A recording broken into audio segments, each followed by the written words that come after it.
We live in a culture that treats speed as a virtue and stillness as a failure. Every day is a push to achieve more and control more, yet, like a figure on a massive gear, we often remain locked in place. This deep sense of fatigue is not a sign of personal failure. It is the natural result of fighting a long, unwinnable battle against time and circumstance. When our plans fail and the heart feels heavy, we face a crossroads. We can continue to complain about the friction, or we can choose to adopt a different internal operating system. Inner peace stays out of reach because of how we perceive reality. To find it, we must examine 3 beliefs society treats as absolute truths. Instead of forcing solutions, we embrace Sabr, an active, patient trust. It is the realization that as we stop struggling, a higher logic brings these fragmented pieces into a balanced whole. Reaching this state requires us to look closely at the specific lessons we were taught about what makes a life successful. The first illusion is the idea that we can dictate every outcome. We are conditioned to be stubborn, throwing ourselves against closed doors as if enough force will eventually make them open. This chart compares our limited perspective to a higher wisdom.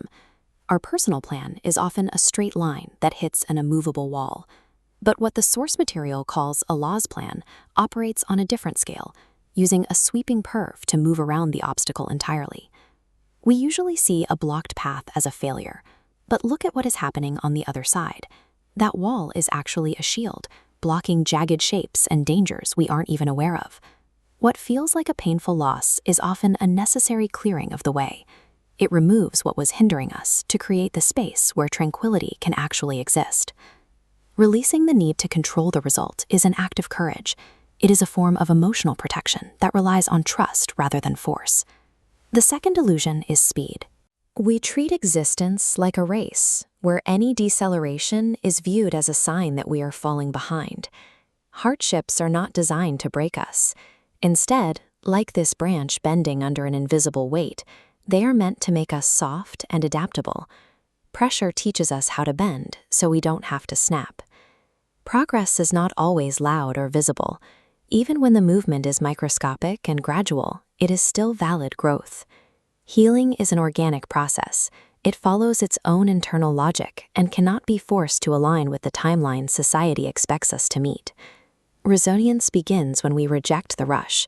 It comes from being gentle with ourselves and accepting that our current pace is exactly where it needs to be.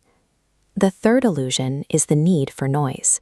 When we face a challenge, we often overanalyze the problem and look for external validation to prove that we are handling it correctly. When the analytical mind reaches its limit, we have to look for a different guide. We have to move away from overthinking and toward a trusting heart. There is a practice described as silence as worship.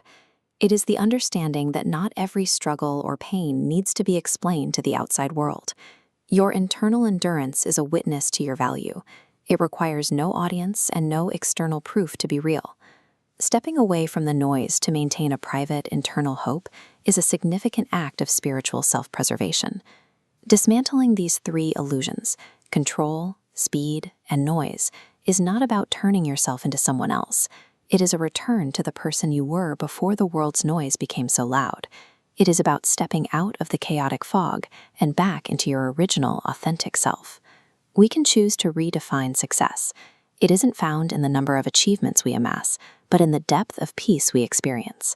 You don't have to wait for a better future to start living. You can choose to be present in this breath, leave the noise behind, and trust the process.